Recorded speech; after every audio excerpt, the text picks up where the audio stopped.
Shalom Bapak Ibu Saudara. Di balik lagu yang sangat populer ini dan menyentuh hati banyak orang, yaitu lagu Hidup Ini Adalah Kesempatan, ternyata terdapat sebuah kisah nyata yang begitu dalam dan mengharukan.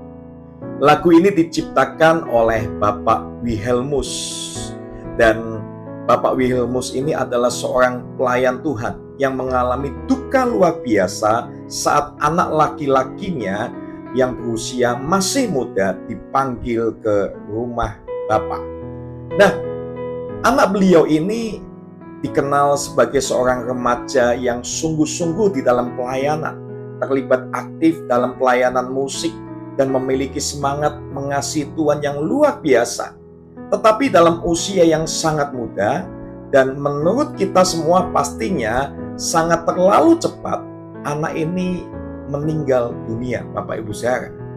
Dan di dalam pergumulan batin yang sangat berat, di tengah ratapan dan air mata, Tuhan itu menaruh satu kalimat di dalam hati Pak Wilhelmus, yaitu sebuah kalimat, hidup ini adalah kesempatan. Kalimat ini terus terngiang-ngiang dalam hati Pak Wilhelmus dan menjadi kekuatan dan juga penghiburan, sekaligus menjadi benih inspirasi lahirnya lagu ini. Dan lagu ini bukan sekedar melodi yang indah, tetapi tangisan iman dan kesadaran bahwa waktu manusia di bumi ini sangatlah singkat dan berharga, Bapak Ibu Saudara. Kalau kita tahu, bait kedua dari lagu ini diambil dari satu ayat, yaitu 1 Petrus 1 ayat 24, yang berkata seperti ini. Sebab semua yang hidup adalah seperti rumput, dan segala kemuliaannya seperti bunga rumput. Rumput menjadi kering, dan bunga gugur. Nah, apa yang kita bisa pelajari dari ayat ini? Yang pertama, hidup ini sementara, seperti rumput yang cepat kering. Ayat ini mengingatkan kita bahwa kehidupan manusia itu fana. Tidak ada yang kekal dalam tubuh jasmani ini, Bapak Ibu Saudara. Kita ini seperti rumput, tumbuh lalu kering. Kita seperti bunga rumput, indah tapi cuma sesaat lalu gugur, Bapak Ibu. Nah, satu hal penting yang perlu kita ketahui, kita itu mudah melupakan bahwa hidup ini singkat. Kita seringkali terlalu sibuk menata masa depan, sehingga seolah-olah kadang kita merasa bahwa kita itu akan hidup selamanya di dunia ini. Nah, ada seorang mahasiswa yang dia akan wisuda, lalu dia membeli sepatu yang sangat mahal, karena di dalam hatinya sepatu itu bukan cuma untuk wisuda, nanti untuk dia kerja juga. Tetapi ternyata Tuhan memanggil dia sebelum dia wisuda. Sepatunya masih tetap baru, tetapi tidak pernah dipakai, Bapak Ibu Saudara. Jadi saat ini kita perlu merenungkan, sudahkah kita itu hidup hari ini dengan kesadaran bahwa waktu kita itu terbatas dan kita tidak tahu kapan Tuhan akan memanggil kita. Nah, apakah kita juga menunda-nunda hal penting? Mungkin seperti mengampuni, melayani, atau bertobat. Apakah kita sudah sadar akan hal itu, Bapak Ibu Saudara? Nah, yang kedua dari ayat ini juga kita bisa belajar bahwa kemuliaan manusia itu akan gugur. Apa yang kita banggakan tidak akan kekal, Bapak Ibu. 1 Petrus menegaskan bahwa segala kemuliaan manusia, yaitu gelar, kekayaan, status sosial, adalah seperti bunga rumput, indah tapi cepat layu, Bapak Ibu.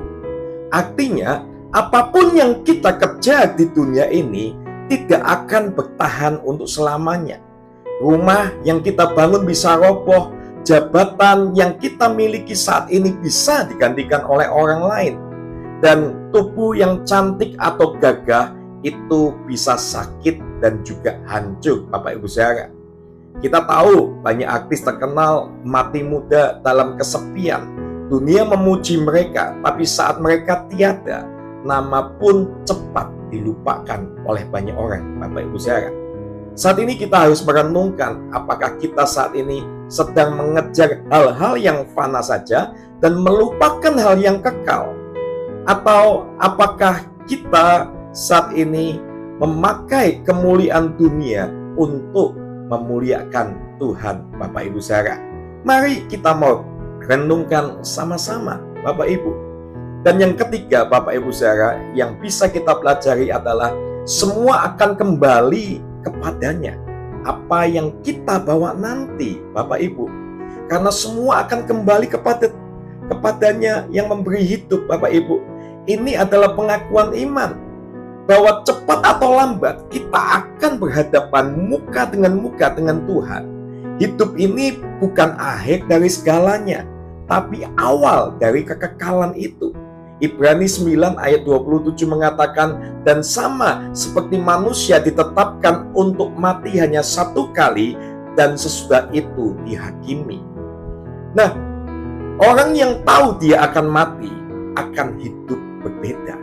Jika kita tahu besok adalah hari terakhir kita, apa yang akan kita lakukan hari ini, Bapak Ibu saudara? Apakah kita siap kembali kepada Tuhan kita hari ini? Atau apa yang akan Tuhan lihat dari hidup kita selama ini? Apakah hidup kita itu sudah memuliakan nama Tuhan, atau hidup kita selama ini kita sia-siakan? Nah, Bapak Ibu saudara, jangan tunda, gunakan kesempatan yang ada. Kematian anak dari Pak Wilhelmus bukan akhir, melainkan awal dari pesan yang terus hidup, bahwa setiap hari adalah kesempatan untuk hidup bagi Tuhan. Kita tidak tahu kapan bunga hidup kita akan gugur, tapi selama masih mekar hari ini, pakailah untuk menjadi berkat, mengampuni, melayani, dan mengasihi banyak orang, Bapak Ibu saudara. Mari saat ini kita mau merenung dalam hidup kita, dan kita sama-sama akan berdoa, Bapak Ibu saudara. Tuhan, ajarlah kami untuk menghitung hari-hari kami, agar hidup kami bijaksana. Ampunilah kami ya Tuhan, kalau selama ini kami terlalu sibuk mengejar apa yang sementara. Tolonglah kami Tuhan, untuk kami Engkau pakai Tuhan, setiap kami hidup dan setiap detik yang kami lalui ya Bapa, itu sebagai kesempatan untuk memuliakan nama Tuhan. Dan biarlah Tuhan, saat waktu kami tiba kembali, kami ditemukan setia dan siap Tuhan. Di dalam nama Tuhan Yesus. Haleluya. Amin.